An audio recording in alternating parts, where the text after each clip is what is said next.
Good day, all. Ira Epstein of Linn & Associates with your metals market wrap-up, and here we are now on the 19th of December, 2019, 4:15 in the afternoon. Now, tomorrow we're going to do, as you know, the weekly wrap-up. Then next week, I am going to be out of town. I purposely picked that one week because you got Christmas Day, the day after. You know how it works. Half days of trading and very quiet. I will be back, though, on the 30th of December, back to work. Even though I realize the first is quiet, I don't want to miss too much. While I'm gone, I typically do the morning subscriber video, and I'll do my best if there's open positions to keep everybody up with their subscriptions and so on. But time for a small break, and I could use it.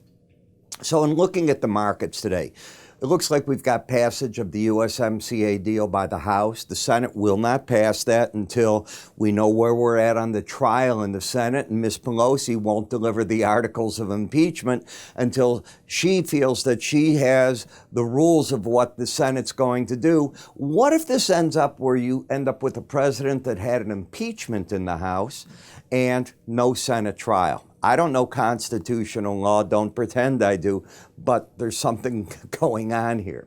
The gold market today lifted itself up, nice close, up 570. Silver also got up and over a previous rally high. That was important in the stock market. Think of my white beard, Santa Claus rally, absolutely going on. And even the energy's up. So we're getting that boost into the end of the year. We were talking in the bonds and notes, maybe they were getting ahead of themselves, and that could be the case. In the gold market, you can see that the market for the week now is up 260, nothing dramatic, still under the 18-week moving average of closes in red. All this line that I've drawn here, this red line, is showing you from the recent high to the low, no more than that. Resistance still at the 1490 level, that 18-week average of closes. Now, as we look at the chart, the bigger picture is still sideways action. If you don't see that, I don't know how to present it any clearer than that. And you can see that the pattern has been one of lower highs and higher lows. Now, with today's rally at 1485.80, you finally clear that high. So I'm back to the pattern of higher lows, higher highs. Without that, you had this pattern of lower highs, higher lows. Where do you think the market's been fighting? Remember we talked that 18-day average of closes. It's literally right there. Now, what you don't want to see with today's higher high is to get back under 1474.30, because that would again give you a pattern of a higher high, lower low. So as a bull, if that's what you are in the market, that's the number you really don't want to see. That would not turn the market bearish, but it would take the market out of that pattern, higher highs, higher lows. One of the resistance points is 1501.90, the 100-day moving average of closes. Another thing to be looking at is where the Bollinger Bands. Now, the Bollinger Bands are these black dashed lines that I've got here. Notice the sideways action of the band. You're just spinning around in it. Each time it's hit recently, the upper band, it's failed. That number comes in tomorrow at 1489.30. So that is a number that the bulls have to, in some manner, look at. Typically, Fridays this year, for whatever reason, have not been friendly to the gold market. Go back, put on your weekly chart. Actually, probably got to put on your dailies, and in some manner, take a look at Fridays. That's the best way to look at that, and you'll see what I'm getting at. The resistance, 1489.30. Is the market overbought yet? It will be when it reopens tonight, most likely, because you're up to a 69.9 reading. Is that the worst thing in the world? Not if you're going to try to break out. When you initially break out of a sideways action on a Bollinger Band, it is not uncommon that if the market gets over that, it's overbought.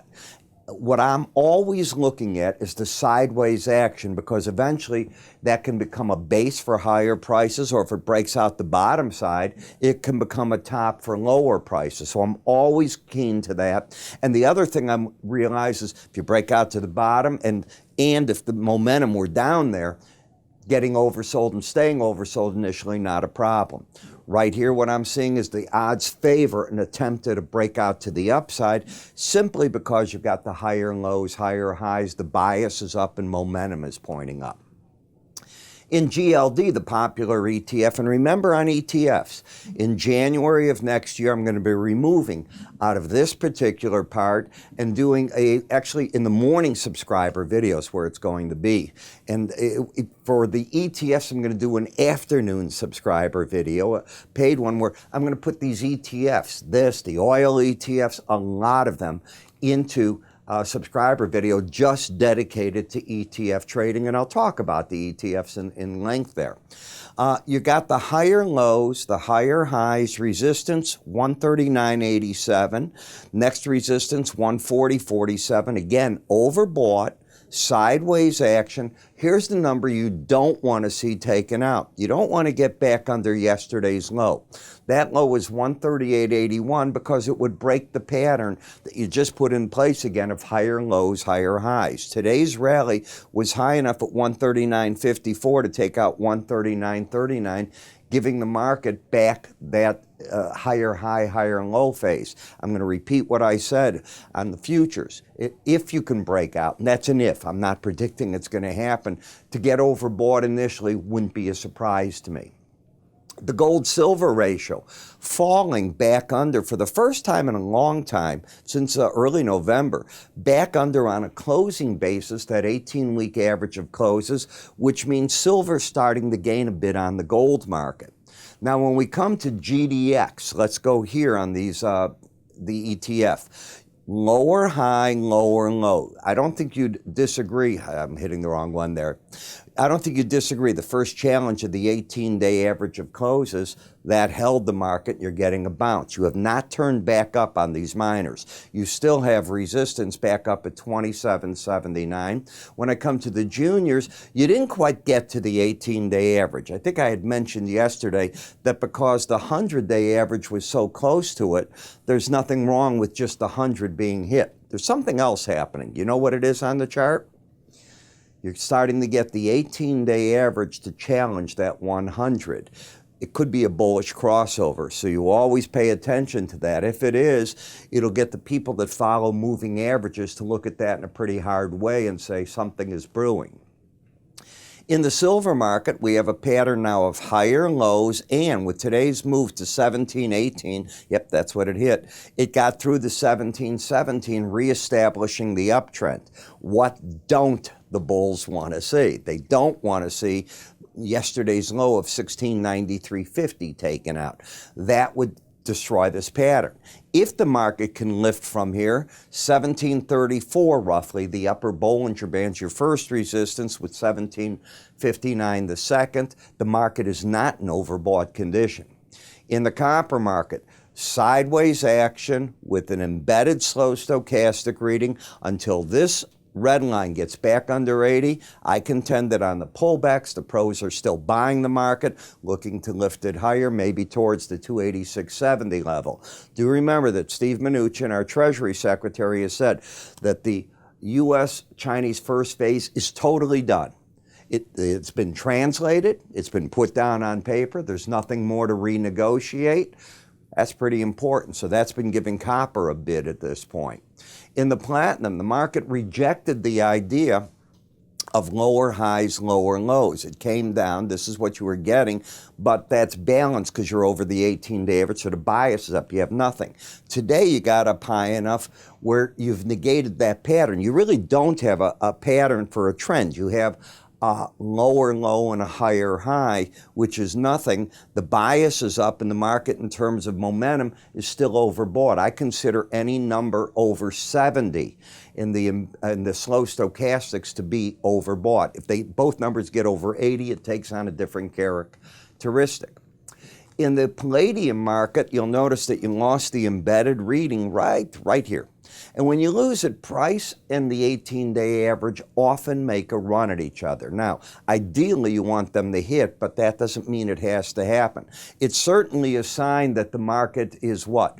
It's wandering now. It's lost some of that upside momentum, and that's right where you're at this point. Even though up $5, that is still what's going on. Has the trend changed? No. The market still has the higher lows, higher highs. The bias is up. The momentum, though, is stalled out on you.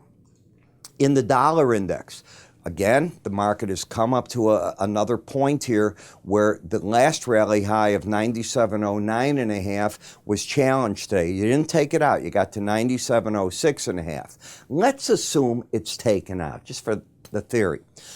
You'd have a lower low, higher high. That is not an uptrend. You have two resistance points, and one of them is going to fall right away tonight. That's going to be the 18-day average of closes. It's been falling to the tune of about 4 to 5 points a day recently. I have no reason to think that won't be the case tonight, so it's going to get down and very close to that number. Even if it's hit, it's still going to be a resistance point. If the market starts taking out today's low, that could be a different story, but I don't know how bearish that would be because you're already in oversold territory. Like we talk overbought, oversold means you got under a 30 level. So you put it all together, that's where you're at. And I like to talk about my market research. You know, if you haven't tried it, I think you'll find it's quite interesting. Number one, it can come in right on your, be it your iPhone, be it your Android phone. Got a tablet? It can come in there. Your PC, it comes in there. My research, my full research program includes my written updates, my oral updates. I try to put out 1 to 2 of those a day. This is what the written looks like. And it's meant to be a condensed read. It is not meant to be a lengthy every night newsletter. Frankly, there's not that much to write about that way. So it's quick. You get your audio commentary. If you're a window envelope follower, which I'm a teacher of that, you get the daily numbers as I teach them and where to put them on your charts. Pretty simple. Some people just want my commentary at a reduced price. We have that too. But maybe you try this all out before you go anywhere. How to get it? Go to our website, www.iraepstein.com. You'll see right-hand side, free trials. Click it. Take what you want from there. You can click up here and try as well. If you click up here and you're on YouTube, it'll take you right to that page. I'm Ira. You have a good day.